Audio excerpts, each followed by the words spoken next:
Dr. Venkat, accept the host. Please mute all the mics.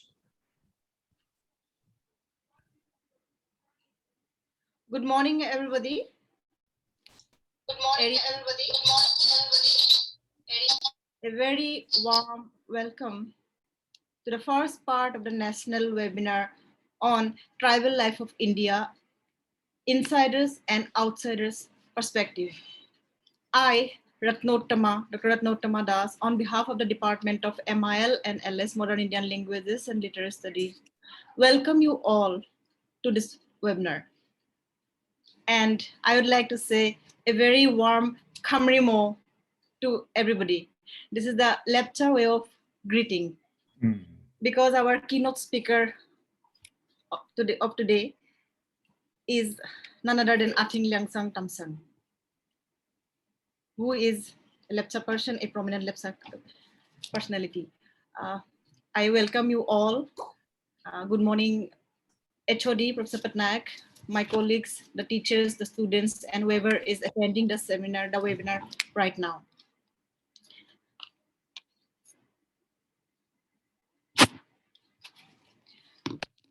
Today's webinar, my job is to introduce the great personality, Ating Liangsang Tamsang.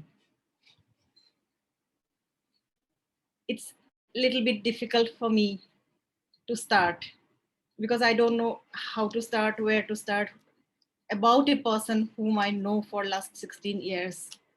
And I must thank Professor Patnaik to give me the opportunity to introduce him to all of you. I think some of us already know him. He has visited our department. He has delivered lecture. But most of you may not know him, but it will be a pleasure for me to introduce him. Ating Liangsang Tamsang. The name may sound a little bit unfamiliar to you. You may think that Ating is a part of his name, but no, Ating is an address. Yes, last night I was going through this dictionary. This is the Lepcha English Encyclopedic Dictionary. According to the dictionary, Ating means Lord, the Supreme Being, but there is one more meaning of Ating. That is the master, the champion, the leader, the one who leads, the one who masters, and someone who is a scholar. And it is equivalent to Lord or Sir as an address. So Ating Liangsang Tamsang in true sense is Ating. The way we address Sir, the Lepchak people, they address Ren, Lapun, and Ating. And Ating, as per my knowledge goes, is the highest honor someone can offer to anybody. So we all address him as Ating. So with this beginning, I'm sure you will have an idea what kind of personality he is. He is an Ating. Interestingly, not only him, his father was also an Ating. His grandfather was also an Ating. He is the son of the great Lepcha personality, Ating Kepi Tamsang, and the grandson of Ating Sandosering Lepcha, who were the pioneers and amazing personalities of Lepcha community. Without these names, no one can think of even doing any research on Lepcha community. No one can think of discussing anything on Lepcha community. Ating Tamsang was born and brought up in Kalimpong, Bombasti, but almost 3 decades of his life, he was in Europe. He went to Europe in 1967, and almost 3 decades, to be precise, 28 years, he was there in British Army. Yes, you heard right, he was in British Army. He was a major in British Army, and he retired from British Army in 1995.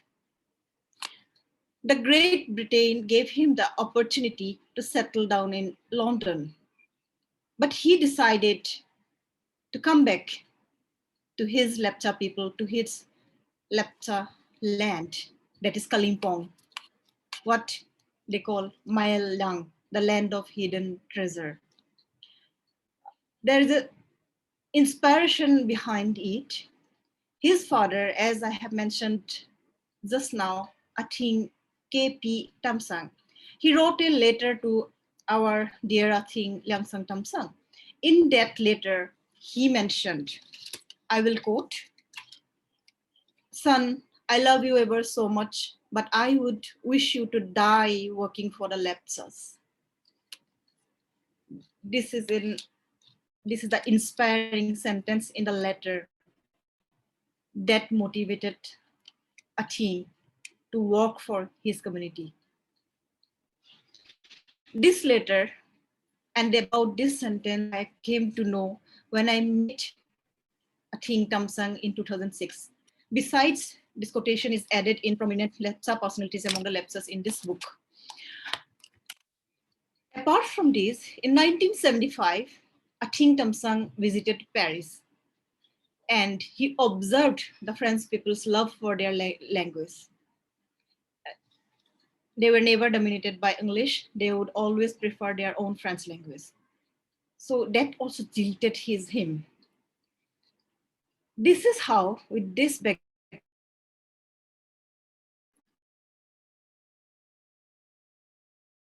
in Kalimpong. During that time, he started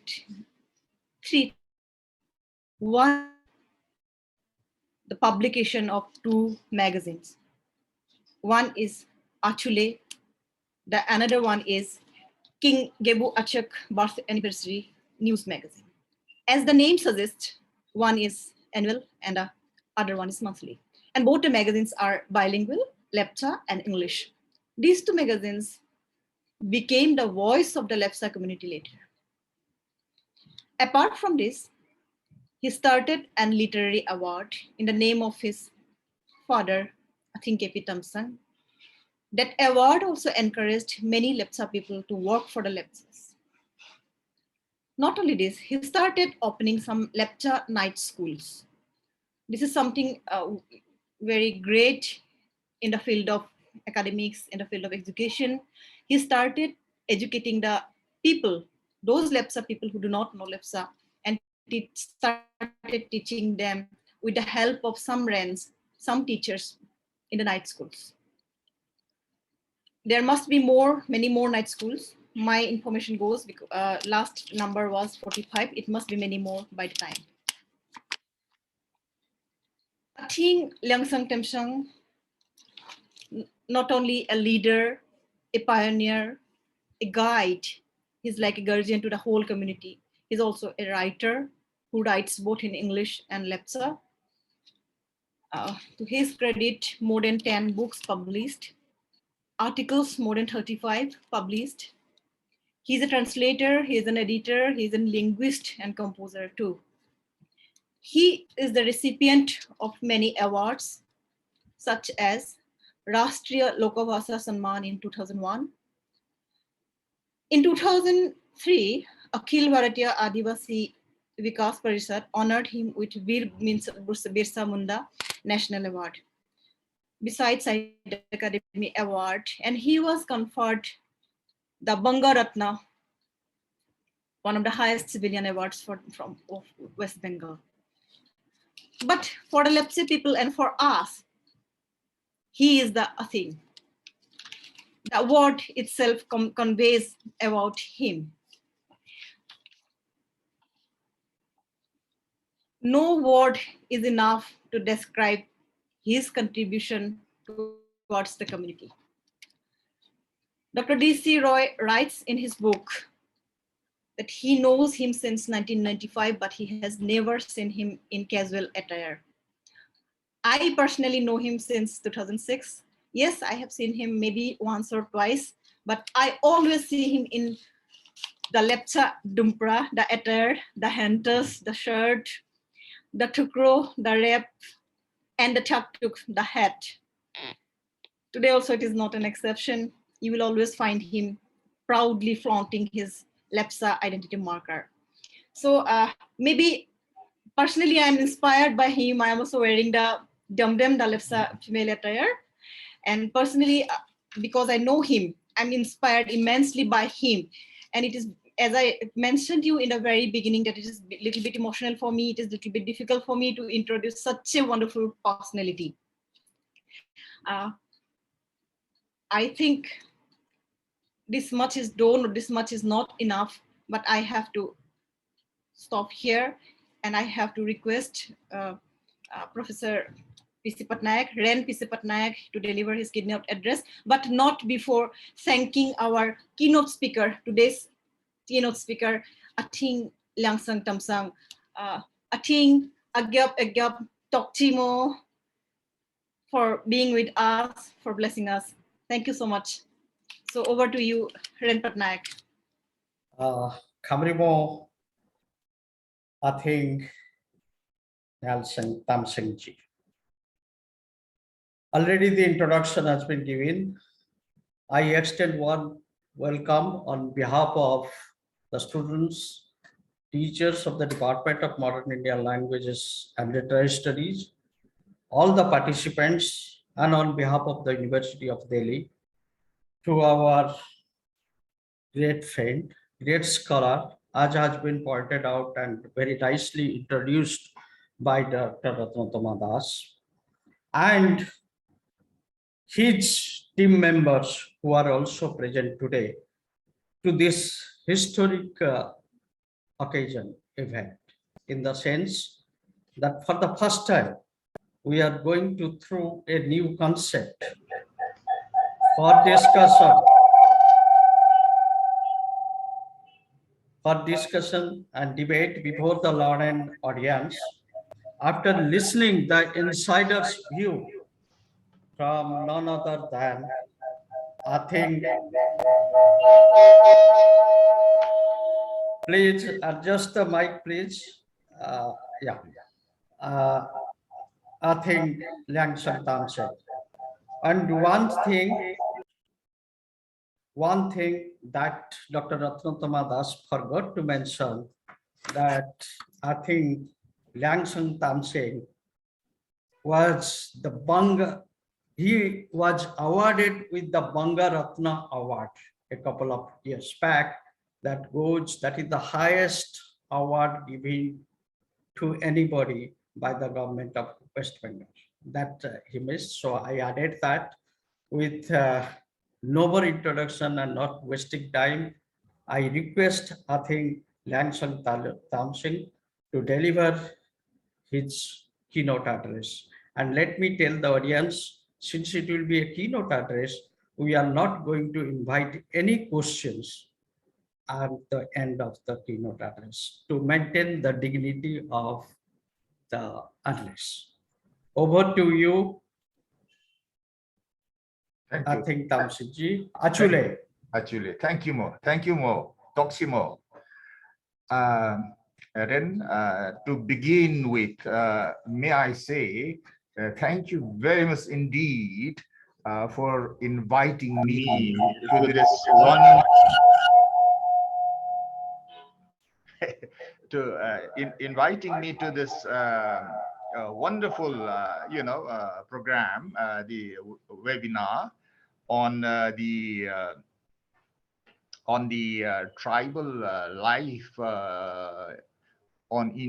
tribal life in India, and Toxi Moren. And thank you very much indeed to Dr. Ratnatama Das also for I think she has flattered me. Thank you for that. But I thought that she looked beautiful in the lecture dress. I think to all, my Kamrimo, meaning the greetings from the indigenous lecture tribes living on the southern foothills of Mount Kanchenjunga. Kamrimo to you all. We, the tribal people, are basically nature lovers and nature worshippers. we have a very close affinity with Mother Nature. Of course, I'm talking on behalf of all the tribes in India. That is the trait we have, from our birth itself. And obviously, we worship the Almighty, the One, uh, and of course, through Mother Nature in different forms, like the mountains, and especially the lepchas, Mount Kanchenjunga. Has stopped. This meeting is being recorded.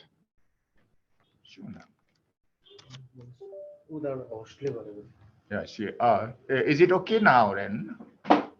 Is it okay? Yes, then there's recording. Okay. Something went wrong here. No. The recording is going on. Yeah. Okay, please. I was saying we have the tribes have a very close affinity with Mother Nature, and we, of course, we worship one Almighty God through Mother Nature, and of course we see our gods, goddesses, deities, and spirits through different forms, like the mountains, the Himalayas, the mountains, the river, the lake, the trees, the rocks, the wind, or the sun, so many things, even birds and animals, through this medium, we worship the Almighty. And of course, we are very near to our God. We feel inside here when we worship the mountains like Mount Kanchenjunga, and of course other forms of the natural, Mother Nature, and we feel that we are near them. And obviously, the Mother Nature has given us a plenty. Without Mother Nature, the tribes of India, of course, we will not be able to survive. I think the world will not be able to survive if we are not respectful, if we are not, careful, if we are not going to preserve and, of course, promote the Mother Nature today, then we are doomed. That kind of feeling we have inside here, all the tribes living in India.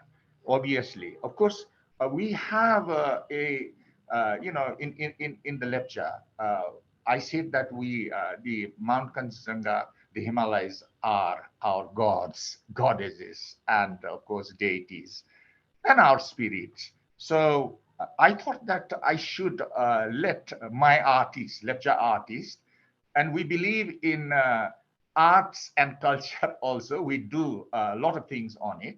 And may I ask now my cultural team to sing one lecture prayer song to the Himalayas.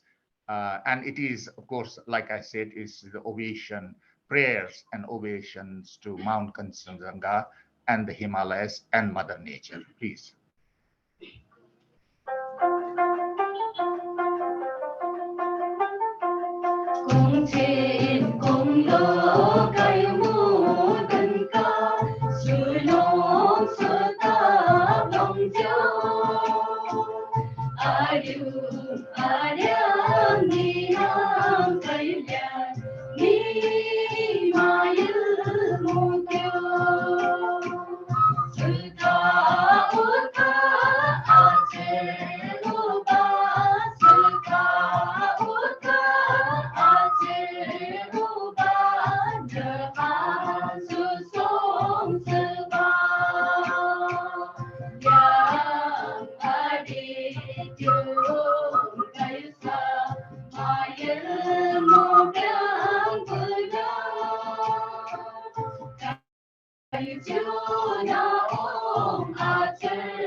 such prayers and ovations to the Himalayas, the gods of Himalayas.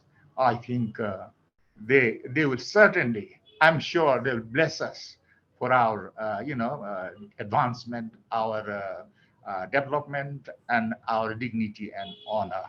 Thank you very much. And of course, approximately 10% of the Indian population comprise of the tribes in India. Tribals are also known as Adivasi, and of course this Adivasi I think means the indigenous people, and indigenous means obviously originally from the country in which they are found, rather than coming or being brought there from some other country. So we are the tribes, you, me, us, and we are the real #1 citizens of India. We are the first, we are the indigenous people, we are the Adivasi. So this is one, I think, plus point for us, because we've been living in this India, great India, since time immemorial. The tribal priests and priestesses, they are the go-between the gods, goddesses, and deities and spirits, and the common tribal people. And through their dedicated services and hard work, our tribal culture, traditions, and of course the rituals are still alive and well. And of course these priests and priestesses, they speak, they of course pray, they do all the rituals in their own mother languages, and that is wonderful. And therefore I say they are the priests and priestesses of the tribals, are the real custodians of our culture. And of course culture is very, very important to us, because it reflects and gives the tribal identity. Without them we are gone, I think. So I'm fortunate that of course one Bungting is here. I think he'll demonstrate. But before that, it is important that we, the tribes, must respect our priests and priestesses, because they are the custodians. They keep our identity, they keep our culture, traditions, and identity intact. We survive today here in India as the indigenous tribes. So one Bungting is here, and how a Bungting, how a Lepcha priest will offer his prayers, his ovations to the Almighty. Please listen to him. Amrimo Budeburam ka gumulong, ari tao tinamo Budeburam ka serong.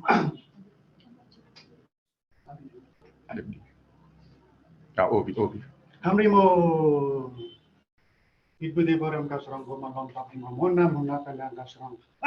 Kayu Budeburam na serong abi aket adin kalung tinaka. Ari serong tubi ari ka kayu chunna rong mincha rong ni sa rong wong thing naka abi chul. Lekar lianga kai bampu kakas ren santa patnai an renew kai de ka chona ka an abi kai rong lin an rong kap samde ka chona ka kai manna mare top ding mo Budeburam ado sa kumar kai nam simyo simana gong china ado plonga kai den rimat na an ado plonga kai lencho ado sa lencho thuk na ka kai na are chingla pare thuk thor bilina ka ado Budeburam ka kai manna man top ding mo an Budeburam ado sa do thong de nimo salam kaim chagani ro mat chong an salam kaim kaisa tundok ka hona den lio thuni rekan kaisa plonga hona do yok tok bo lina ka an janik mat bo lina ka kai manna man top ding mo an sarang kai rong kap don kap gan helchul break na bam tak bam nin brung na la kai kat no chom nam bukala thina ka kayu kat taka hunka an chontan naka bam khat taka li naka ibu de burum ka mula mare topping na mo Toximo Bungtingtum. You heard very briefly how a lecture priest offers his prayers and ovations to the Himalayas for the well-being of the lectures. And today he also offer his prayers and ovations to the Almighty Kansizanga and spoke about Ren.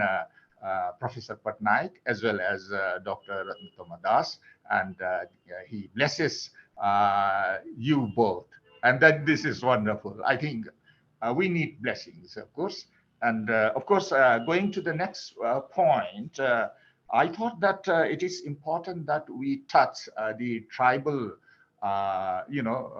songs, tribal dances, and tribal music.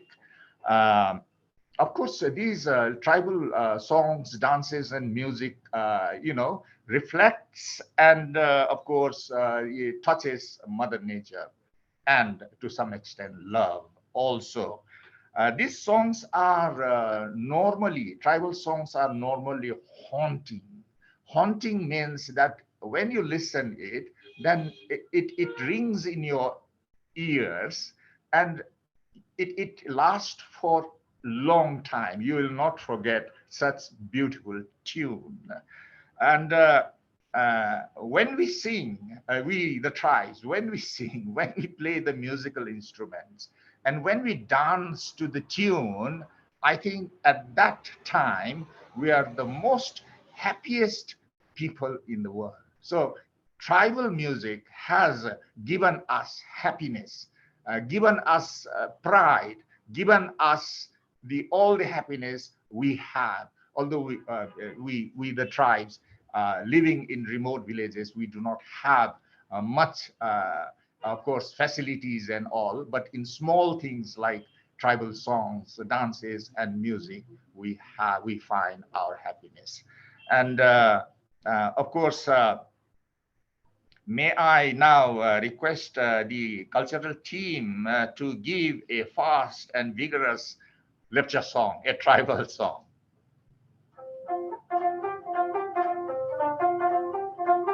Ako alit matlong na biari sa timleka ng pumulong yamyoka at yuli sa alat mata biari sa gansuka. Ako alit matlong na biari sa timleka ng pumulong yamyoka at yuli sa alat mata biari sa gansuka. Pinapilong tinig mo, mayan lang sarang sugong deka. Nakitang sa barbo, pinapilong tinig mo, mayan lang sarang sugong deka. Rangi-rangi itong katong na, pinin siya sa pilong na, yam-yaw kang kahit pulong kasing na kulong na. Yam-yaw kang kahit pulong kasing na kulong na. Toxiatimo, this song is on the lecture marriage or lecture wedding, and of course during wedding or the marriage ceremony, it is the happiest time because two persons, one bride and one bridegroom, and two clans, two villages, two communities are joined together. So this is a very happy occasion, and this song also blesses the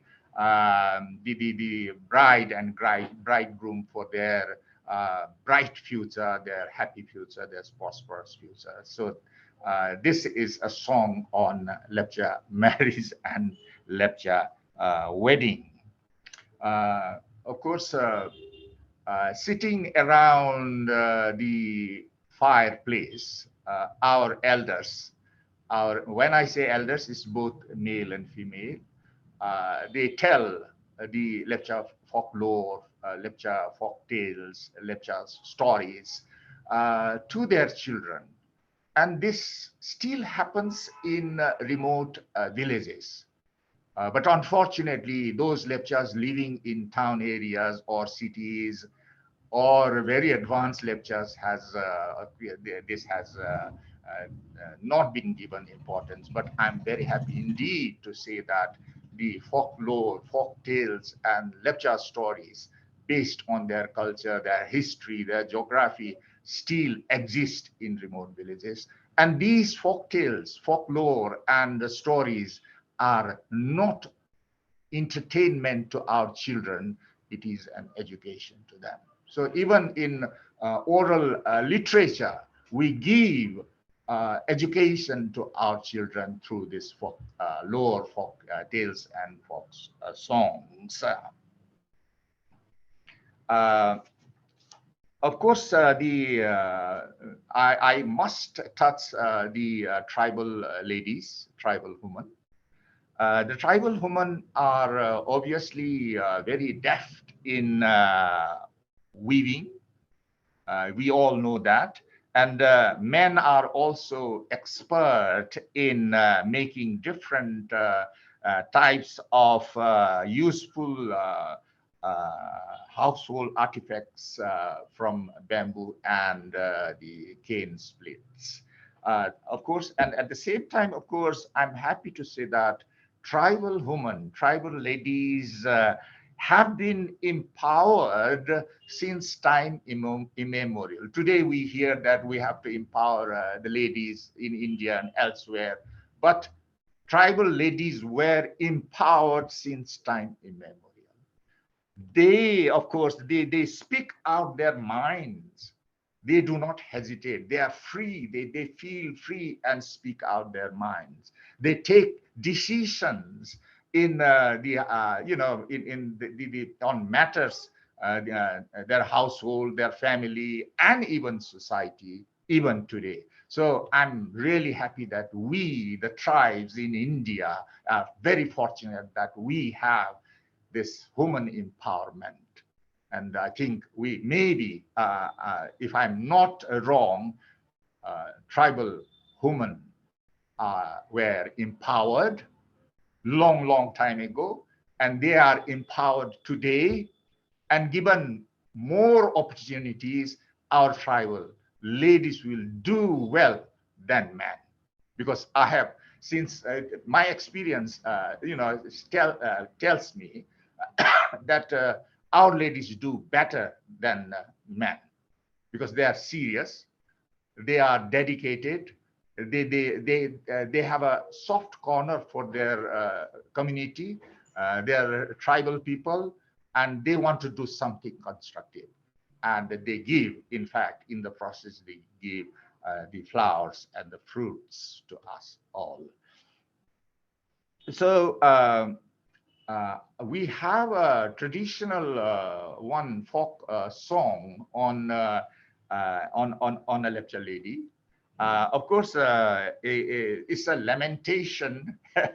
Unfortunately, it's a lamentation of a beautiful lepcha woman and for her Mr. Right. So I hope you will like this, especially the tune. And in fact, the meaning of the song is really, really beautiful. Please.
ka, Allah to asyuti ka. Thank you. That was the lamentation of a beautiful lecture woman, and she was choosing, in fact, her right man. So therefore, you can see that lecture ladies have this, of course, empowerment to choose. Now, I think very important subject, and this is crucial also.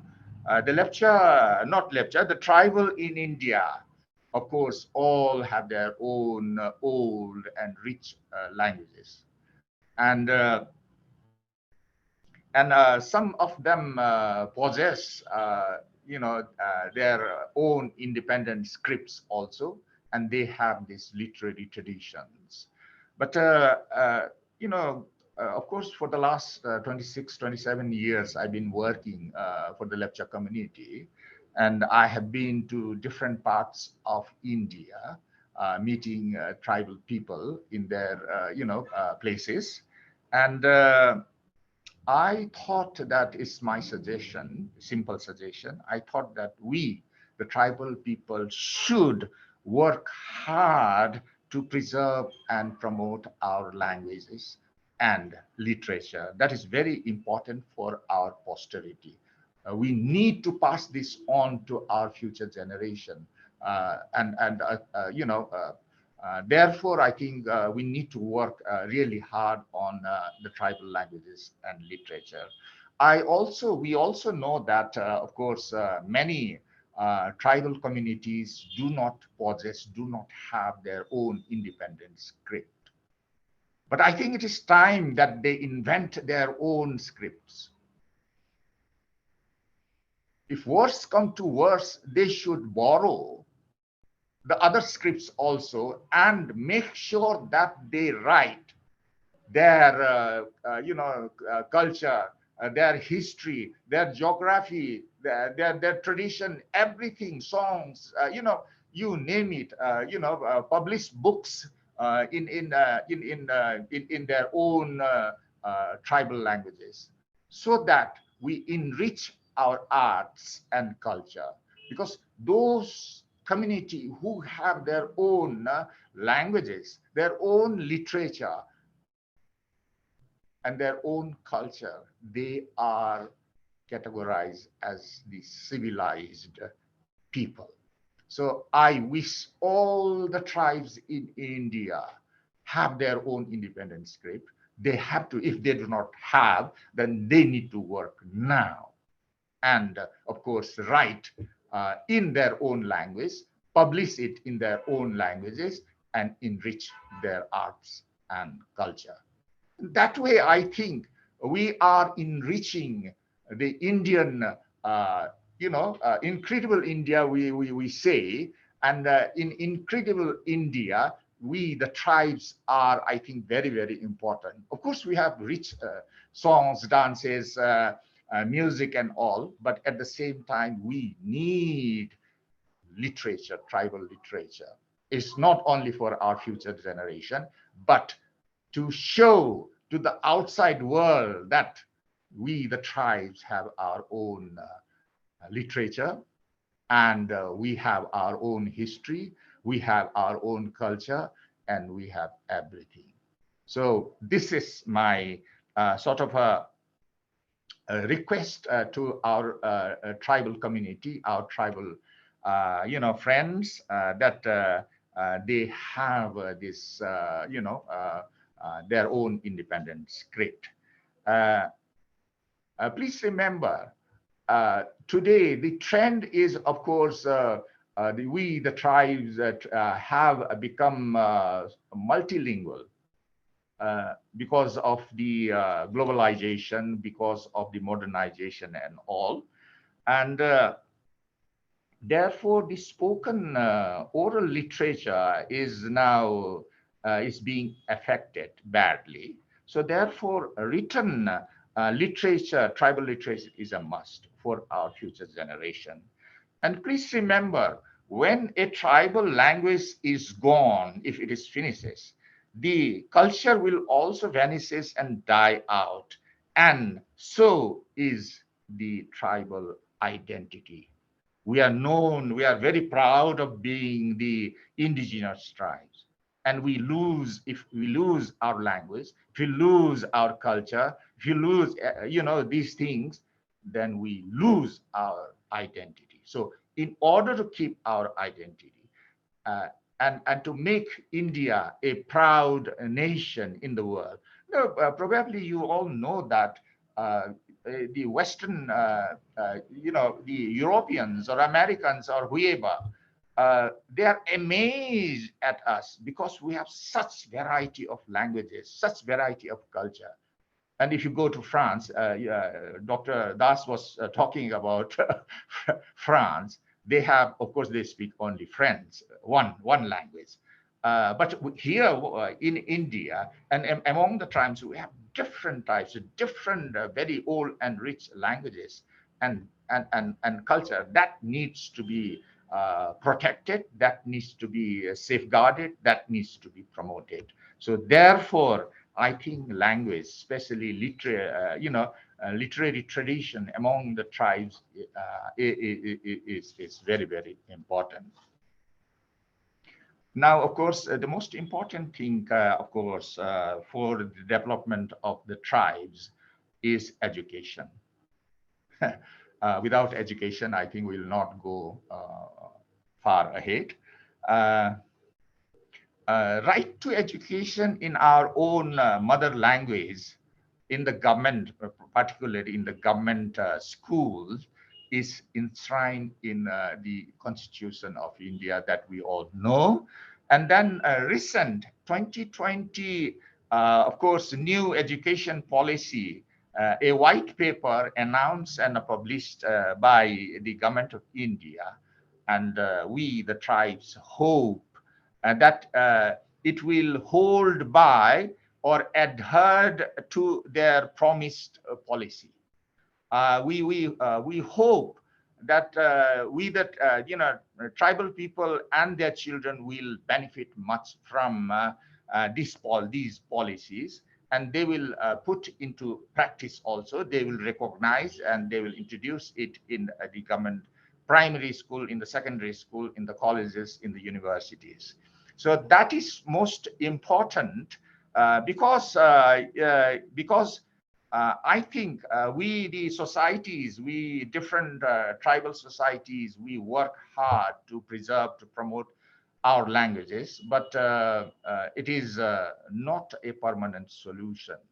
Right now we are fortunate that some people are working for the development and promotion of the Lepcha language. But when the next generation, will they do it? That's a question. But when the government of India introduces the tribal languages for the tribal children in the government schools, and then it is a permanent solution. Our language will survive. Our language will be conserved. Our language will be promoted, as well as the culture. So therefore, the new education policy 2020 is very, very important to we, the tribal people. I'm sure the government will introduce it throughout India for the tribal children. And we've been forced to study in other languages rather than our own. And our children find it very difficult to adjust to the new languages, and therefore they fail, they drop out, and our condition has not changed much in remote villages, in remote regions. And of course, I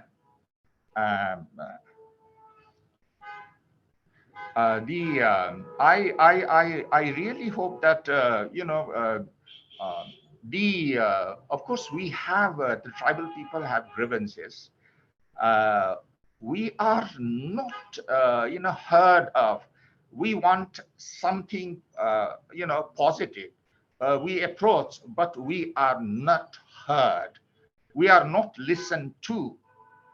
And we of course the authorities, of course, they have the ideas, of their own, and it is forced on us, and that is not working. So therefore, I wish the authorities will listen to us, our grievances, and what we want. You know, it is not what they want, it is the tribal people, what we want for our development, for our progress, for our future generation, for our India. So that needs to be looked into. I'm sure things are changing for the better, and I hope the authorities will look into it. If, of course, the tribal people remain, backward, if they are underdeveloped, I think, of course, India is moving forward. India is doing very well. However, if tribal people, 10 crore tribals are behind, if they are underdeveloped, especially on arts and culture and other development things, and I think that will, not bring the overall aim of the Indians, of course, the prestige, the honor in the world. So tribal people should be taken along in the path of development with their own languages, with their own literature, with their own culture, and their own development. So this is, I thought that I should share with you, and I have spoken on it. I think I will repeat this. Tribal life in India has not changed much. The simple, innocent, honest, and timid also, ill-informed tribal people living especially in remote villages, remote regions, remote areas, have no idea what is going on around them. They know nothing. And I think they are unfortunately deprived of their constitutional rights, welfare benefits, and privileges.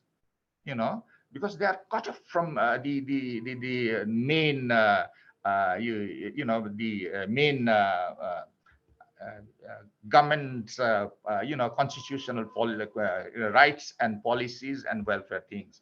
So therefore, I was thinking that if, this idea, young educated tribal officers who speak the tribal languages of the area should be given an opportunity to serve the tribal people in that particular region.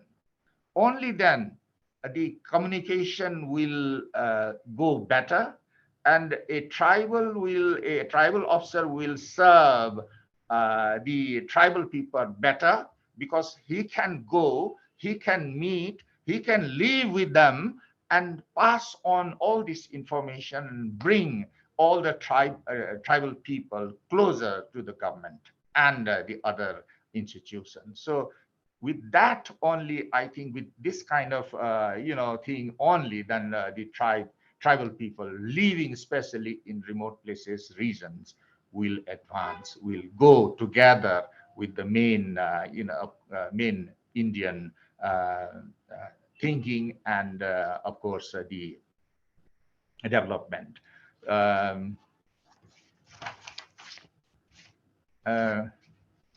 Now, I think I have spoken a lot, and at the end, I think, may I congratulate all the knowledgeable participants for sharing their thoughts, ideas, and knowledge for the betterment of the tribal life in India. I congratulate them, and I also thank them for coming forward and sharing their thoughts. And obviously, Professor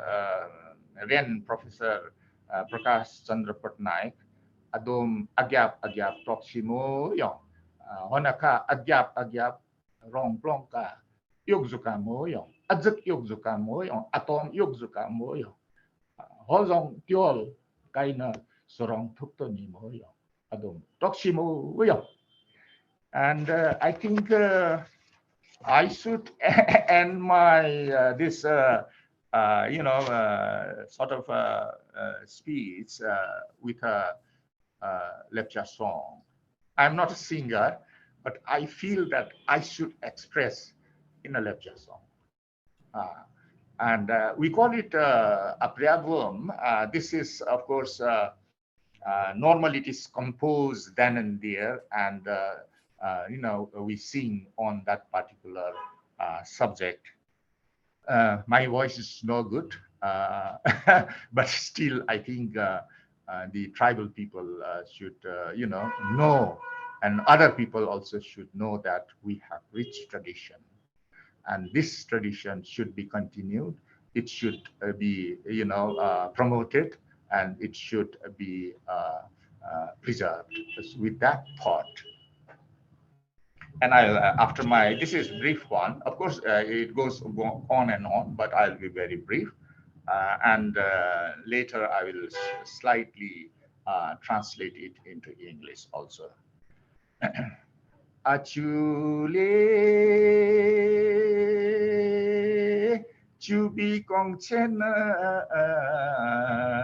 ding nani re zonga e yonga rang yu rang it chandani re zonga e yonga achule pesani soranga pina rupa e yonga ren patnayak dom kayu mutanchi konna kai yong agap toksimo. I was saying that like the Himalayas standing firm, like the two legendary rivers, Tista and Rangit, joining together and flowing together to the plains. Today is a very happy day. We have this wonderful, of course, webinar, and we share our thoughts on the life of the tribes in India. And may I thank all the people, and especially Professor Prakash Chandra Patnaik, for organizing this and thinking about all the tribes in India. Not many people will do this, but you have done it. And once again, congratulations. And Achilemu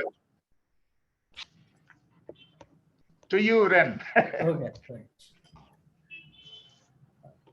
Dr. Das, do Thank you you, want me to give a reaction to thank you, sir. Agyap Toktimo Ating Lengsang Thompson. Now I would love to share one thing. Just for your information, whoever present there, my Anum, Ing, Ingnu, whoever present there in the team, and the Bungting, of course, the chat box is showered with compliments for your songs, for your prayers, and especially for the speech of our Ating.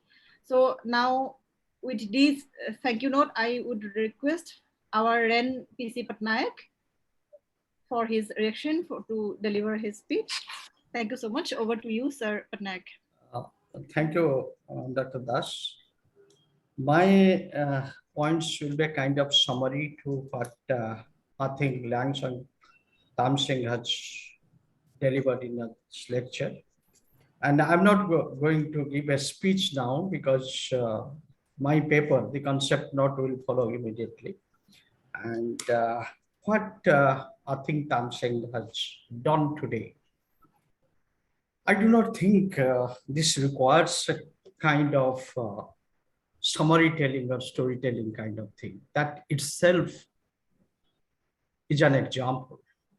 I would call it, this is the first keynote address that I have heard that goes with a perfect demonstration, live demonstration by none other than the cultural group of Mailang Lecture Development Board. And I think Tamsing is the chairman of the board, and his team is standing behind him that we see. And that gave the impression, and looking at the chat box full with messages, I understood that even a live performance would not have been better than what we got today from, I think, Langchang Tamsing. He has very rightly gone through the theme of the same webinar. And of course, that is seminar we are conducting through waves, and that's why it is webinar. And he has presented an insider's perspective, talking about the tribes in India and tribes of India with reference to the community he belongs, that is the lecture. He has talked about tribal life in general, and of course, lectures in particular, and given examples of various cultural items with live demonstration by the Mungthing that offers prayer. Normally, that we follow when we start any good occasion, even seminar, we start with a prayer. Of course, unfortunately, we were not having that arrangement, that gap has been filled by the cultural team of MLLDB and I think Tamsing. He has begun his speech with the prayer, talking about the importance life and how culture plays a very, very important role in the lives of the community, the tribe, the group. The role of priest and priestess, through demonstration, that we start our activities worshipping our god or goddesses, a supreme power, and that is there. And the next point, immediately he said about how the music brings happiness, and the song that was chosen, and that is normally sung on the day of the marriage, giving example of Rangniwa and Ragnit, how the two rivers meet. Those who have gone to Darjeeling, from Kalimpong to Darjeeling, on the way you stop to see that view, how the two rivers have met, the way they met, and they started living together, bringing Tista river into it. And through this song, we pray that the newly married couple live a long life like the river. So that is the essence of that. And of course, the musical instrument played, my friends, all of them who I see, I know them personally, and I know their deep involvement with the culture. So what I think Tamsing said, even if the 10 are there, they are exhibiting the culture and the tradition of the community. That's the best part of his lecture today. I did not expect that it would be so lively and it would come like this. He kept it confidential. We did not share this. And you have to believe, my dear participants, that we had no conversation this, but he made it lively. And I think all of us will agree that we were getting a live TV show, as if sitting in front of our television and watching the things.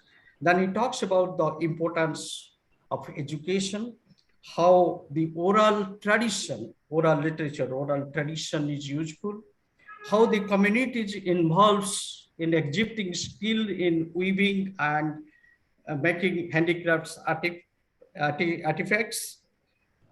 Then the best thing for most of the participants, because most of our students and participants, I think Tamsing ji, are girls.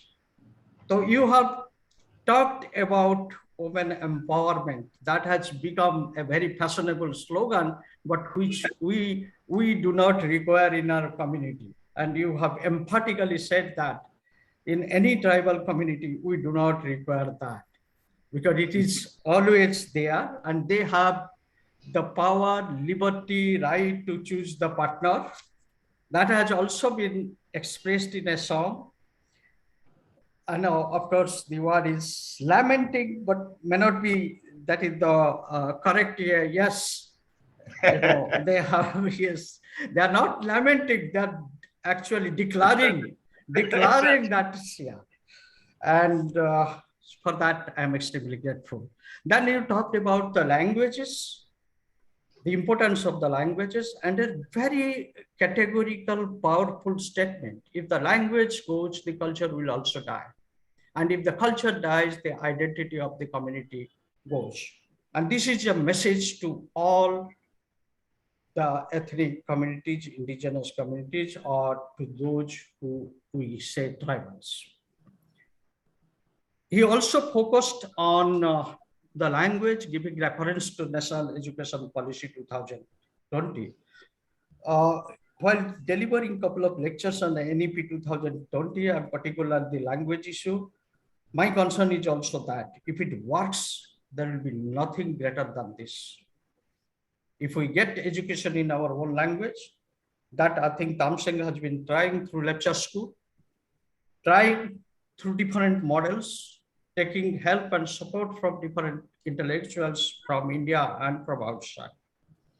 So that will be there. He also focused on the essence of the cultural and linguistic diversity, how we are different, how we are unique, the uniqueness of the country, the right to education of one's language. So the overall, it was a kind of 1 hour journey from the tradition to the contemporary situation, and to prove that the life of the tribals have not changed. Even if we are few displaying the culture, it is still there. And in the end, of course, his extempore apriamum, that is the predatory song, praying for the blessings that should come to the organizers, to all the participants, and wishing the success of the seminar. And it is beautiful, it is thought-provoking, has opened a great passage for all of us to discuss. And I think, Tamseng ji, for your information, we are having 2 parts of this at present. This may be extended to 3 parts, because last time when we had a webinar like this, that went for 9 days. So now we are planning for 6 days. This may go up to 9 days also. So I will keep on sending information to all my lecture friends. Whenever you get time, you can join. And with these words, over to Dr. Ratnatama Das. And before that, I am extremely grateful to you and your team, cultural team, and all the lecturers with whom I have been involved for long. So, Taksimo, Hamrimo, Achule. Achille.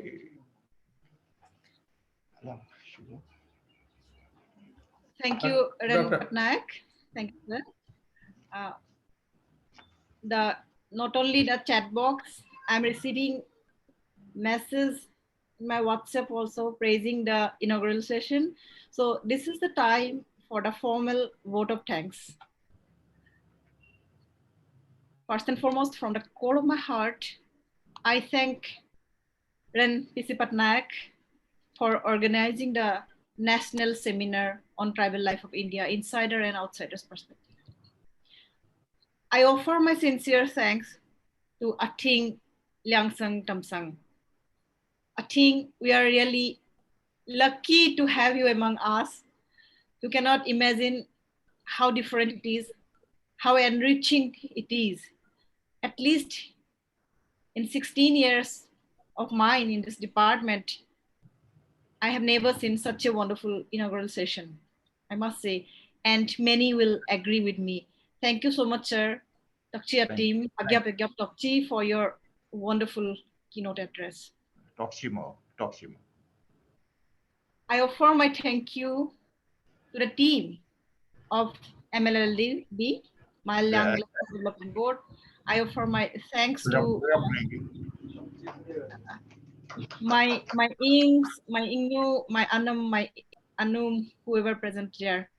I'm really thankful to you for your wonderful presentation, for your melodious, soulful songs. I offer my thank you to the Bungting present here. My respect to you, my thank you to you for bless the occasion and showing us the culture. I thank our colleague and our friend, Dr. Venkat Ramayagampa, for the technical team, for the technical assistant, and for being the person behind everything technically. I thank you, my colleagues, and our students, and the guests who were present here, including Narayan Sahu sir, Chaitanya Das sir, and many more I can see on the screen. Thank you all who were present and listening to us, viewing us. Thank you so much once again. Please forgive me if any name is left. Thank you so much. Comment for the continuation of. And now I would love to announce that this will be a continuation. Next session will start. Our research scholar, Ms. Preeti Kalra, will moderate the session. So please join us again at sharp at 2 o'clock. I think there is some miscommunication. It is going to start now itself, not at 2 o'clock. I see. Because see the program, Dr. Ratnatama Das. So over to Preeti. Okay, it's instead of 11:30, I said to, I'm extremely sorry for that. So welcome, Ms. Preeti Kalra, over to you. Please moderate the session and continue the session. We are looking forward to a great and wonderful experience in this webinar, part 1. Thank you so much. Thank you, ma'am. Good morning, everyone. I am Preeti, and I am a research PhD student at Department of Modern Indian Languages and Literary Studies. Before I start, I would take the opportunity to thank Professor Athing Liangsang Tamong for the wonderful inaugural session and also taking us to the beautiful Lepcha land with the performances and his speech. That was indeed a very beautiful experience. And for us, it was, if I may say so, the first experience in hand, because we have been listening stories of Lepcha land from Sir. But this was the very first experience and we thoroughly enjoyed it, Sir. So thank you so much for this. Thank you very much. But I'm not Tamang, I'm Tamsang, by the way. This important S in the middle should not be forgotten. Yes. So moving forward, today's webinar, as we all know, is curated by Professor P.C. Patnaik, the webinar that is Tribal Life of India, Outsiders and Insiders Perspective. So before I invite Sir for the conceptual address, that is to introduce us or elaborate or make the subject or the theme of the webinar more clear, I would like to just make you aware of certain rules that are to be followed. So please keep yourself on mute. And just to tell you that there shall be no direct interaction between the speaker and the participant. So if you have any questions, doubts, observations, please post them in the chat box. And if possible, please post your questions during the presentation so that we don't waste time later on. Now, without any further ado, I would like to invite Sir for the conceptual paper. Thank you, Preeti Kalra. Athing Liangsang Tamsing ji.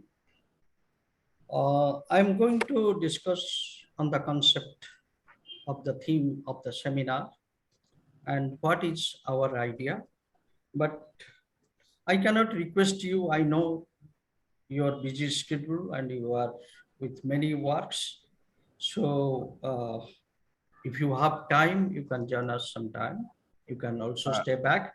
Otherwise, then very kind of you. Thank you. My duty calls.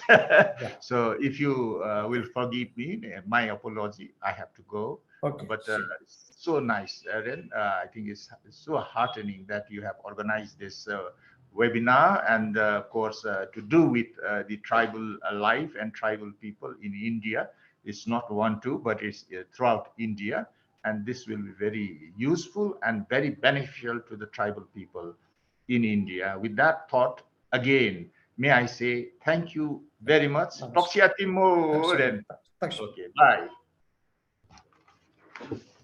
So now let us come back the theme of this seminar, that is tribal life of India, insiders and outsiders perspectives. We can consider it as a technical session because we'll be flooded with number of questions on the theme. And I will try to discuss each and every constituent of theme, the title sentence. Starting from the tribal life of India. And if you watch the program, if you look at the program, that there is a single quotation mark. And our search will begin from there. When I say tribal life, putting in single quotation mark, that means I am throwing this as a concept before the august audience to think. And this doesn't mean the life of the tribal. That is the difference between tribal life under single quotation and tribal life as an ordinary statement or use of two words. So this can be made a compound word by putting a dash in between. So tribal life as one unit. Then of course of India. Now I am tempted to talk about the background of this theme. Those who had joined us 1.5 years back, they knew that we had a very long seminar that continued for 9 days on multidisciplinary approaches to folk life, challenges and perspectives. When in India, for the first time, we extensively used the word folk life, we were also flooded with queries, questions, and sometimes criticisms. Why did we talk about folk life? And that was held during October, November 2020. And I, in my concluding remark, that is the valedictory session, I mentioned that this folk life or the folk life we discussed for 9 days replaced folklore, putting something in mind or keeping something in mind and putting emphasis on a certain aspect of our discussion, our understanding. And today I am saying this tribal life as a concept displays similar scope. The way in the West, scholars started talking from folklore to folk life at present, and American folk life society gives priority to that. We are also ambitious to think or throw something to the ongoing debate in the area of folk life, something called tribal life as a concept, not the life of the tribals. And when I say folk life at par with tribal life, then I also say folk at par with tribe or tribe at folk, par with folk. So when we say folk, the minimum definition we do, sharing the space and culture, language, but retaining different identity. You see, we are in one place, different communities are living, different identities we are carrying, but in broad sense, we are folk. And therefore we say folklore of Assam, folklore of Kashmir, folklore of Tamil Nadu. But when it comes to tribes, it also shares the space, shares the language, land, culture, but displays distinct identity. each community has its own identity, and that identity is community identity. And that is the concept of tribal life to me. So we are retaining that. Few years back, we talked about tribal law. Now also people are talking about tribal law, which has become very popular now in the southern parts of the country, South India.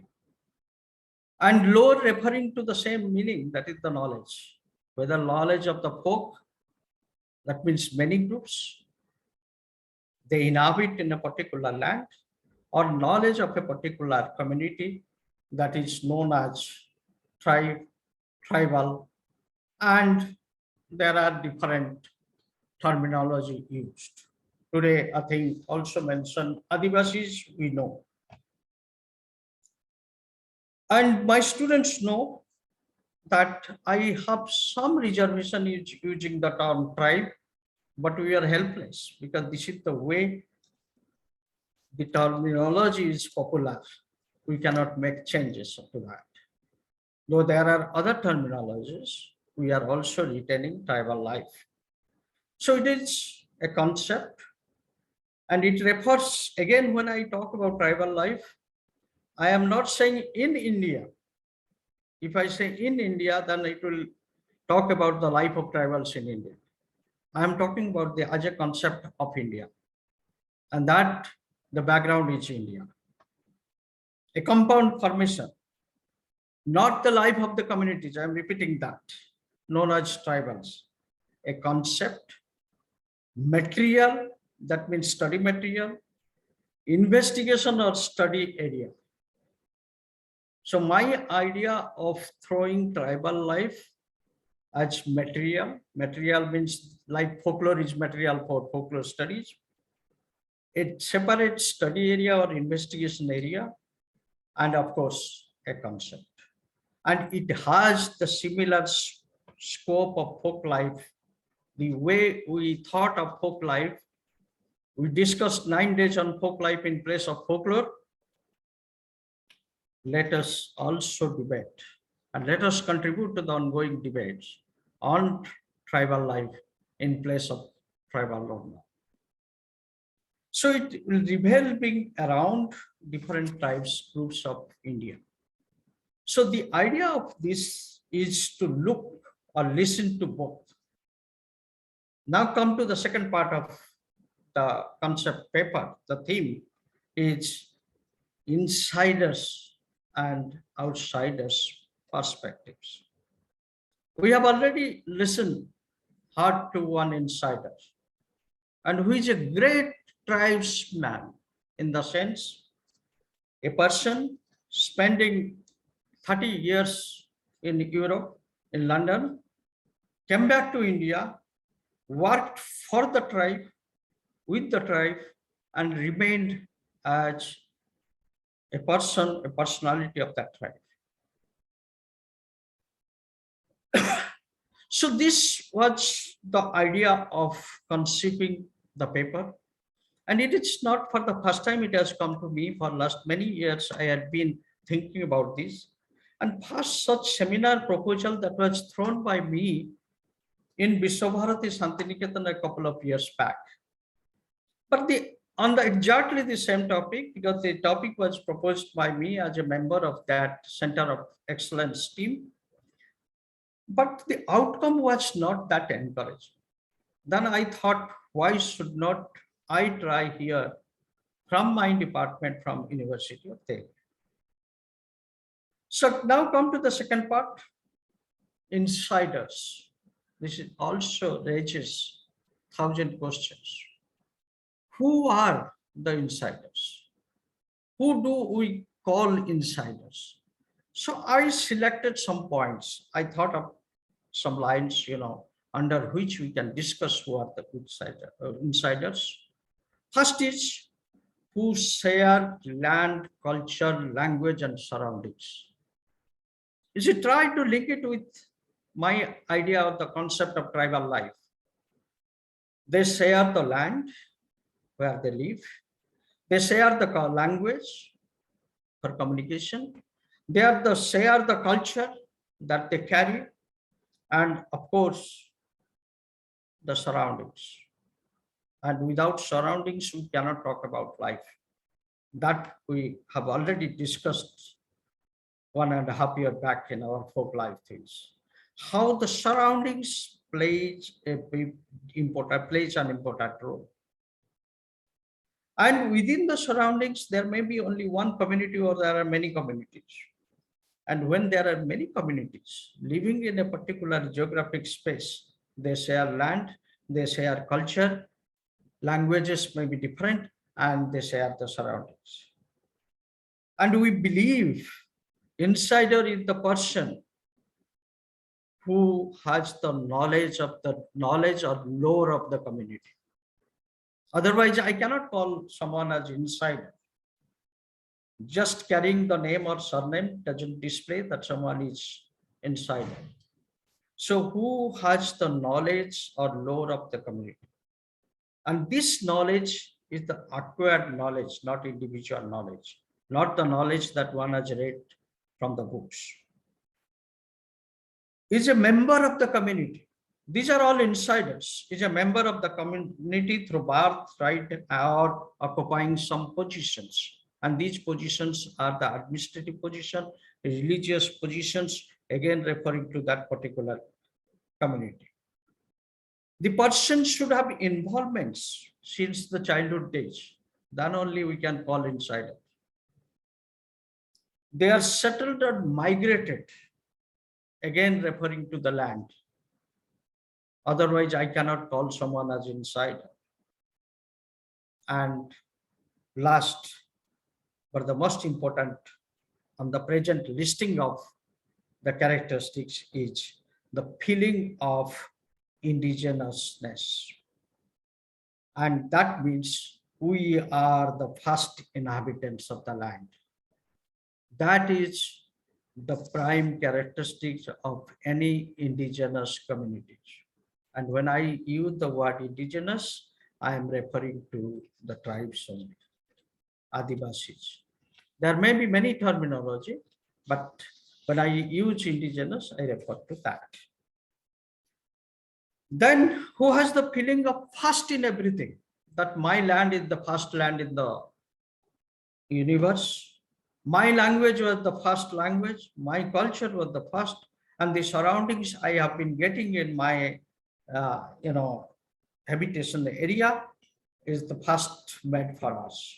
Therefore, we find the words like Nagaland, Mizoram, and also we are going on, coining linking with land. And Mizoram is Ram means land, that in Mizo language. Then we have, as a community person, has the stories for everything. Whatever you see, there will be a story. We call that the myths, and outsiders call tribal myths. Barrier Elwin has a very huge collection of tribal myths from Central India, Orissa, and Eastern India. And the person who has a sense of belongingness, this is mine. And we should try to relate what I think Tamseng said, that we the tribes, we the lecture, that belongingness. And to make it little theoretical, who has the linguistic as well as cultural competence. And the linguistic competence, again borrowed from linguistics, proposed by Chomsky, Noam Chomsky. Cultural competence has been borrowed again from Chomsky's idea of linguistic competence. And when I analyze cultural competence, my mind goes in a different direction. I say the person, the community member, the community man, who can identify any cultural item of the community. I belong to a community. When I go to anybody's house and in the drawing room, I find one artifact or handicapped product, then immediately my mind goes that, yes, this is the product of my community. Who can identify it? And without having the knowledge of the culture, one cannot easily identified. And there are these cultural items. We have long list of cultural items. Those who have the knowledge of the surroundings, and when I say surroundings, the objects, land, flora, fauna, animal world, their behavior, and the stories related to those objects. Who knows the importance of biodiversity? Again, we are trying to link with other discipline. And it is important. I think Tamsung mentioned about cultural diversity. And the way biodiversity is important, the cultural diversity is also equally important. One is important for the survival of mankind. The other one is important for the survival of humanity.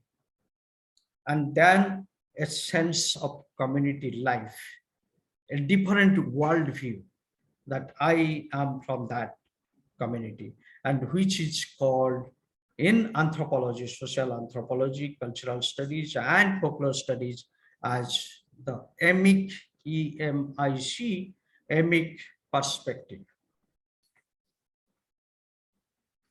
Now there is also a list of outsiders, insiders, now outsiders. Who are outsiders? And why do I say that I have some reservation for the use of the word tribal? The moment we say tribal, then we are also accepting there is something called non-tribal.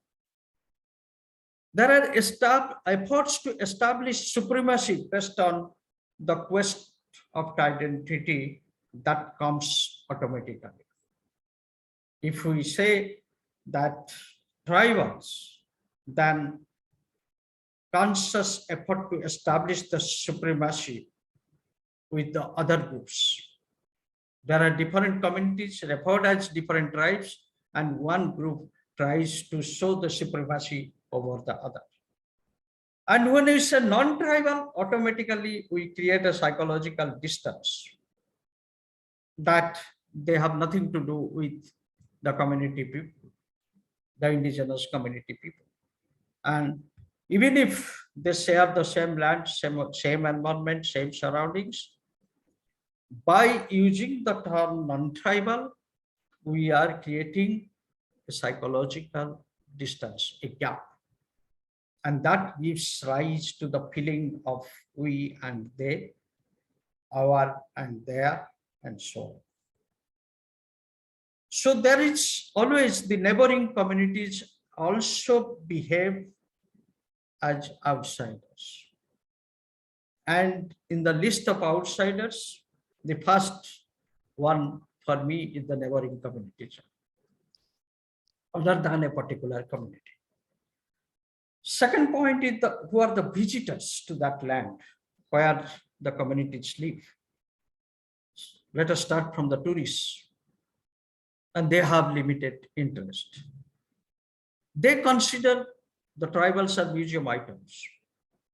They are interested in taking some pictures, and just for the sake of keeping in their album, or at present maximum sharing in the Facebook, in social media. They have no information about the community. They lack information, or minimum information they carry, and sometimes very confusing information they carry and distribute among others. The other group, they are the freelancers. Freelancers, again, they are one directional. Their target is fixed. They go for audiovisual recordings, and they see the community through lenses. They don't take things inside. My idea is to write a feature on a particular community. I have a set of rules, a format, and I will go and collect information as a freelancer. Next group is the media. They are again interested in collecting news, preparing reports or reporting, writing features for both electronic and print media. And again, interest is limited interest. Then comes the writers. There are two types of writers. Those who go for documentation, and we call them scholars. And there is another group of writers, they're the creative writers. And when an outsider visits with certain interest, I have a topic in mind to work on the custom of a community, the religious practices followed by a community. Then my questionnaires are fixed in my mind. My questionnaires are arranged accordingly. Other than that, I don't want to think anything. Similarly, creative writers target in their creative writing. They collect some information that will suit their taste and suit their requirement.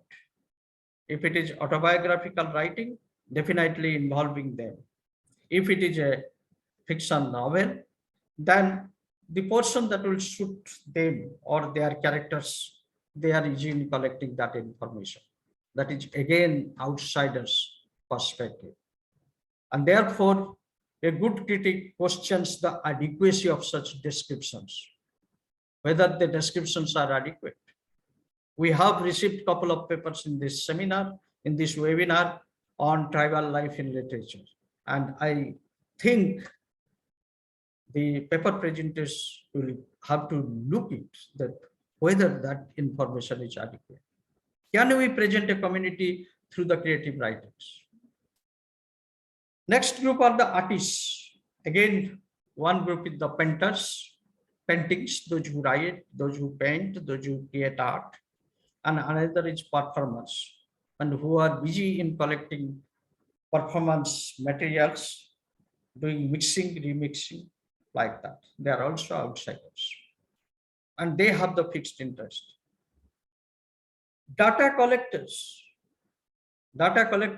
referring to oral traditions, and there are a number of collections available on folk songs, folk myths, folk tales, and again their job is to collect, do a categorization, they categorize under different, put them under different categories, and go for printing. After that, the interest on tribal life goes. Traders and businessmen, they are interested in everything. Whatever they find, they see, they think how to make money out of that. They are outsiders. Religious preachers, they want to popularize institutionalized religion. They live among them, and they also fix a target, what to do, how to achieve, how to motivate them towards a particular religious belief, forgetting the traditional religious belief. And photographers, always, they are busy in visual recordings. They use people as object.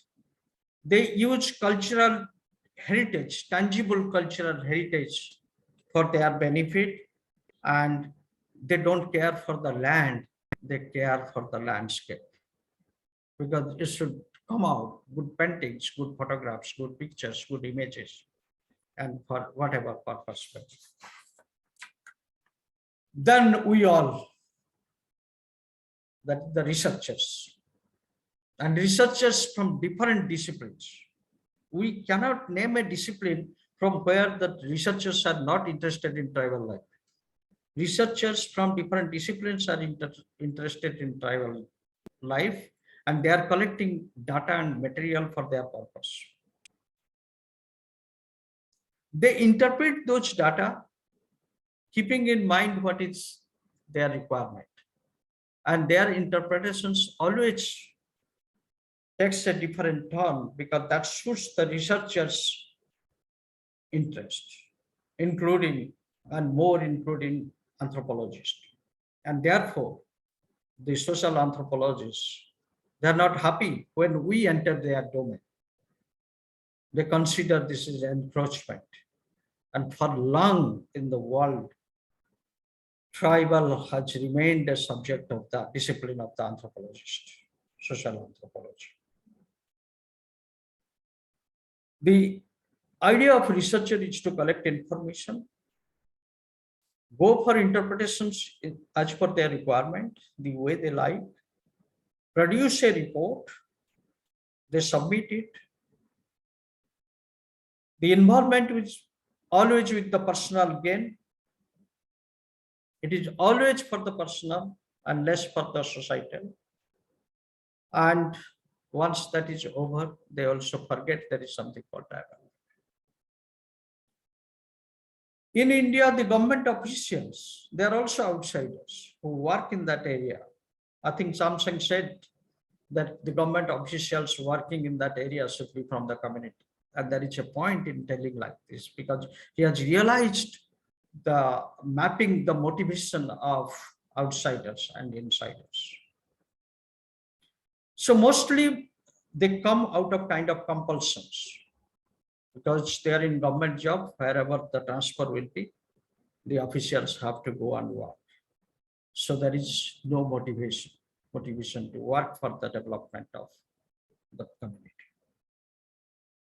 There, the higher officials, they go for data collections in order to plan something.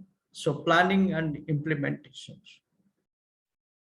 NGOs, non-government organizations, they have different agendas. I don't think there is a need to elaborate what is their agendas.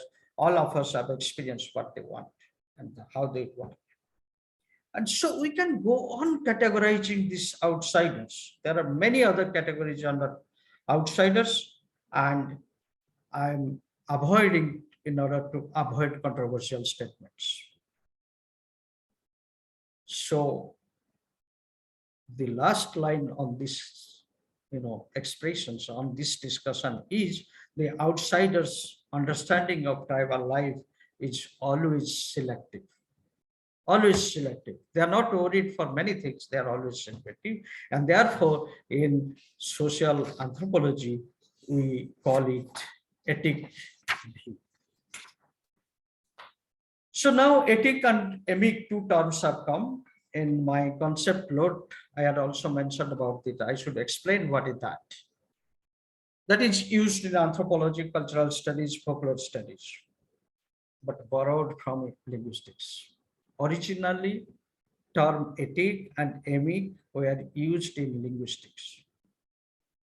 Outsiders call community or communities as tribal, indigenous, ethnic, aboriginal, Adivasis. These are the outcome of ethic views.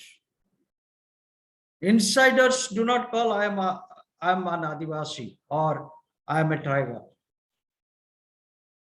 I will very proudly say that I am a Santan, I am a Juan, I am a Naga, but it is only the outsiders who say it. Therefore, it is ethic view.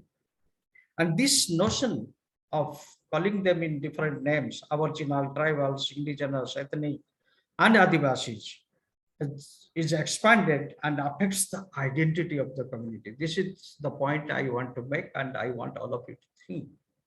What happens when we say Adivasi or tribal, the word tribal, though we are using tribal life, the identity, the community identity is lost.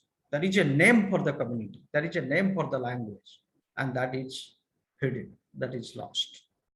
And we have expanded to such an extent that we very conveniently, comfortably utter tribal language, tribal dance, tribal music, tribal tune, tribal land, tribal behavior, tribal motive, tribal culture, and whatnot. But if we go on searching, we will not find a single example which can be called as tribal behavior, tribal motive. There is a particular community motive. So these numbers are never ending. There is a long list. And the idea through this discussion is to see how the idea and mindset change. And it gives rise to a new approach. That's the reason of proposing new approach to look into tribal life, the way it has been conceived, and our discussion. It will also go further in our discussion in the webinar. We are giving rise to two approaches now by throwing this concept tribal life. Again, going back to ethic and emic. Ethic and emics are neologism coined by linguist Ken Pike. That was the Pike's idea in 1967. We used as a suffix of phone in sound in linguistics. Phone is sound, this is the language sound, as phonetic and phonemic. So phonetic, etic has been taken from phonetic and emic has been taken from phonemic. And when Pike, K. Pike, in 97 popularized it and published a huge chapter with elaborate discussion in his book, Language in Relation to a Unified Theory of Structure of Human Behavior. He said phonetic accounts of sound is that etic. Etic is that is accounts of sound noticed by outsider. I am working on a particular language. I have no knowledge about the language, but some training in linguistics. And when I notice a certain sound, I say the sound means that, and that is phonetic approach. But when it comes to phonemic, it accounts the sound of a language that are based on implicit unconscious system refers to insider. The insider is not conscious of anything. One thing that sounds or looks simple to an insider may be of maximum interest to an outsider. So the idea was first conceived in linguistics and used in linguistics. Later, the other disciplines, including psychology, they have taken ethic and emic. So if we expand it further, ethic refers to, because they have given rise to two different approaches, and ethic refers to cross-cultural differences, whereas emic refers to culture with no or only a secondary cross-cultural focus. And all the things, whether it is used in linguistics or in anthropology or cultural studies, in any branch of social science and psychology, it refers to a kind of field research in behavioral sciences. Emic from within the group, from the perspective of the subject, and ethic from outside, from the perspective of the observer. So what we are observing from a distance is not same what the person has experienced living in the community.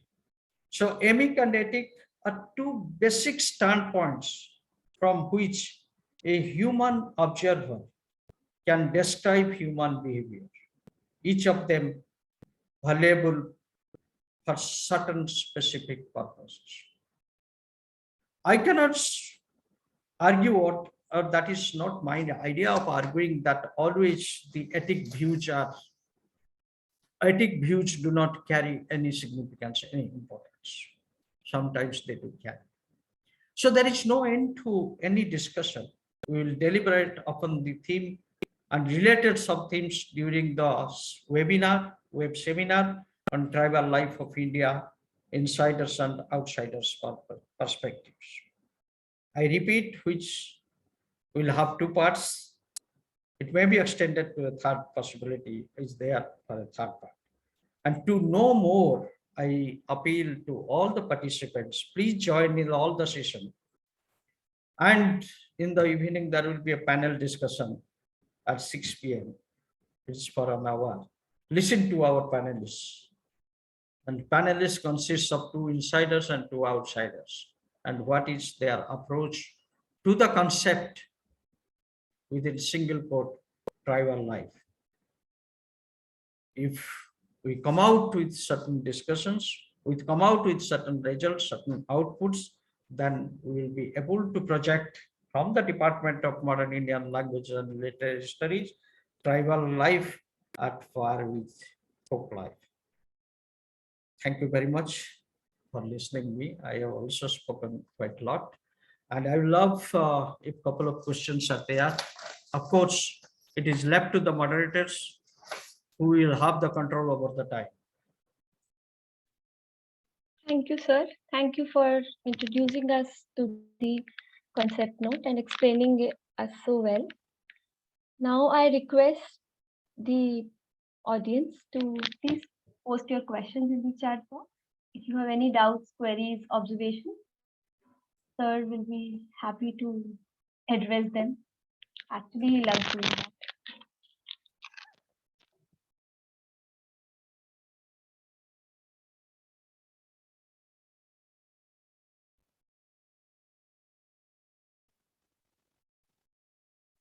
Perhaps we forgot to tell them that during the course of deliberation, they could have, Sir, I started leaving some questions. Yeah. I said them that they can. Okay. Okay. Okay. Right.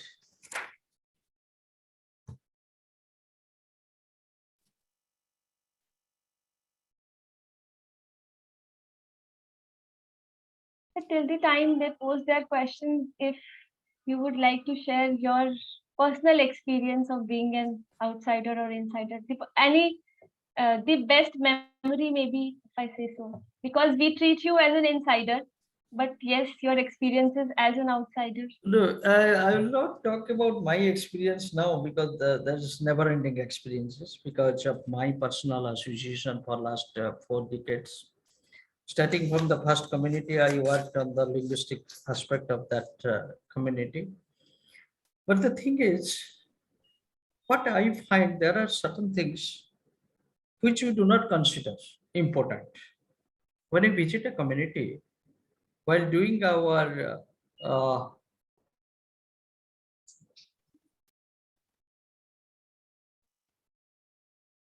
Sir, please unmute yourself. this is automatically. We find that certain things are not important to us. Okay, when you are asking for personal experience, yes, 2006, we had gone to Karbi Angla. Ratnatama Das, that time she was not Dr. Ratnatama Das, was also there. You see, in a particular village, we got a structure. And we did not know what for that was in use. And that structure, I have a dummy in my room in the university. That is actually the whole tribal life of the Karbis. The life of the Karbis you find in that structure. But it was kept on a hedge. When they came to welcome us, they used that. Then looking at a peculiar structure, I started inquiring on that. And many information come out of that, and that provided me enough material so that I could write a paper on that. That talked about their clan system, that talked about their political structure, that talked about the community life as a whole. And not only that, you will find in Karbi garments that has come as a motif. So only insiders knew that information. No outsiders knew about that. Now, when I check in Google, I find varieties of pictures of that structure that is called Jamiliyatha, but no description on that. So therefore, certain things which are not important to the outsiders are important to the insiders, the community. They know the importance. And what happens when they were doing the from shifting cultivation to permanent cultivation and the change of land, they used to leave everything, their land and other belongings, and they used to carry only that item when they go another place and start their, new settlement. So this is only one of the examples. There are many examples. And similarly, you go to any, I'll refer to the monoliths in Northeast India. Monoliths in Orissa. They symbolize something. In Northeast India, monoliths symbolize something. And who has the knowledge of that? That is the insiders. So my point is, looking at one item, cultural item, one can also get sufficient knowledge about the community. Not that the knowing the community and this item as one of the items of the community. There where we differ. Our approach differ. Anthropologists, they consider everything as an item, a product of the society. We want to focus the society, the life of the community through the product. Looking at the product, we can imagine what the community is or how it works in the community. So I can go on speaking, but that's of no use. I wanted to go back to our earlier pattern. The question should come. Okay, exploration, sir. What about someone who is part of community, knows the language, culture, but it's uprooted from? Yes. Now people are suggesting about two more categories, subcategories. One is, this is from Puja. One is the insider becoming outsiders. So Puja, that is the example. The insider going outside, forgetting everything, losing the community identity. So that is insider becoming outsiders. And we can also think otherwise, the outsiders also can become insiders.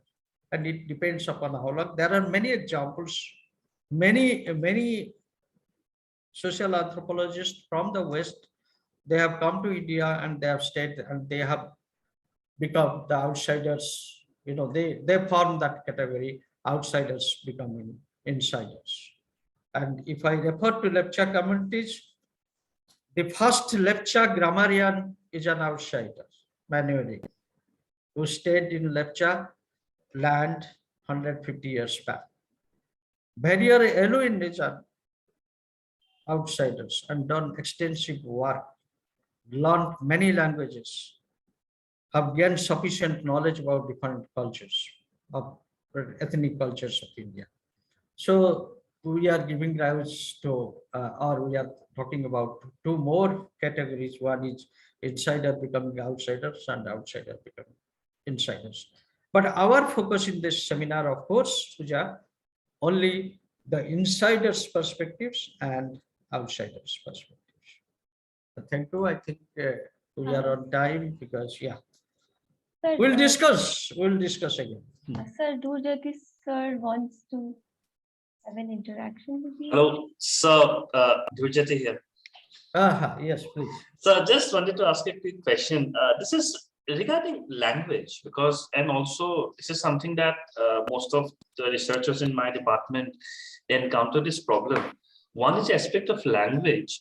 And the second, this is a very practical problem. When they go to field, they often go with assumptions, or questions, right? So what happens? They end up asking the wrong questions. And also one particular thing I wanted you to refer to is the absence of information. They go and they tell me, sir, I couldn't collect any information. They said nothing. They are not responding. But what I told them is that even they're not responding is an useful bit of information for you. So my question is, sir, what about this framing of questions, or rather framing of certain assumptions, and also the element of language vis-a-vis, because I feel the language also plays an important part in this kind of a communication that happens as part of fieldwork. And also this is also in connection with the insider-outsiders dichotomy that you had talked about. Right. So, yes. Okay, Dr. Durjati, the thing is, we have been discussing on this for long. The thing is, we have an alternate methodology. We don't support someone going with questions to the field. We don't support that. Then there is no difference whether I as a researcher go myself and collect the information, or I send the questionnaires to someone to fill that and send it to me. So in cultural studies, and the type of work we have been doing, the literary folklorists, we focus on participation observation method, not on data collection. Linguists used to do, and quite obvious, if we go with some questions, we may not get a reply from them. A language is not a problem. I'm telling you because you are referring to the Assam situation. I knew when I went to Karbi to work with the Karbis, I knew only one word, that is Kardam, Namaskar. And that is enough for us to go closer to the community and the people. And we know that most of them are bilingual, they understand that. But this word Kardam I used deliberately to establish proximity, to go closer to the people. Today also, we said Kamirimo to remind the lecturers that we have not forgotten that again, Namaskar. So language is not a problem in India. Almost all are bilingual. Even in remote areas, this can be managed. But the moment we go with the questions, I was collecting linguistics data in 1984, 1982, 84. That time it was very difficult for me to collect the information. Informants have no time to sit and answer our questions. So best method in folklore studies is to sit, listen and watch. And I tell in my research methodology class while dealing with field methods is our job is to listen and watch. So two things we carry. One is the ear, another is the eyes, and we don't speak. So the methodology has to be changed. You have to tell your students not to go with any questionnaire. Questionnaires should be in their mind. And questionnaires will not work because there should be extempore formation of questions looking at the situation. And the students should go to field to learn the skill of collection of data analysis without the knowledge of the person. Otherwise, there will be no difference between the TV interview and the interviews we conduct for the purpose of research. Hope I have answered any particular type of is merely dramatizing the tribal experience as an assumption. Literary interpretation through a story of there is risk. This is Alampa Bhuya, that how can we actually produce a literary interpretation through a story or dramatical exploration which doesn't mention any particular tribe of India and is merely dramatizing the tribal experience. I always tell when it is used by the creative writer, sometimes that becomes his or her imagination. And certain things, we have plenty of examples. If I give you, that will be a criticism. Even the most honest people, community people I have ever met, the lectures have been referred in some texts written by very powerful writers, English writers, in a different way because of lack of information. And therefore, the question comes to adequacy, whether the information provided in the written text are adequate. Can we do research based on the way the character or the tribal man or woman has been projected in the text? So there is always risk in doing that.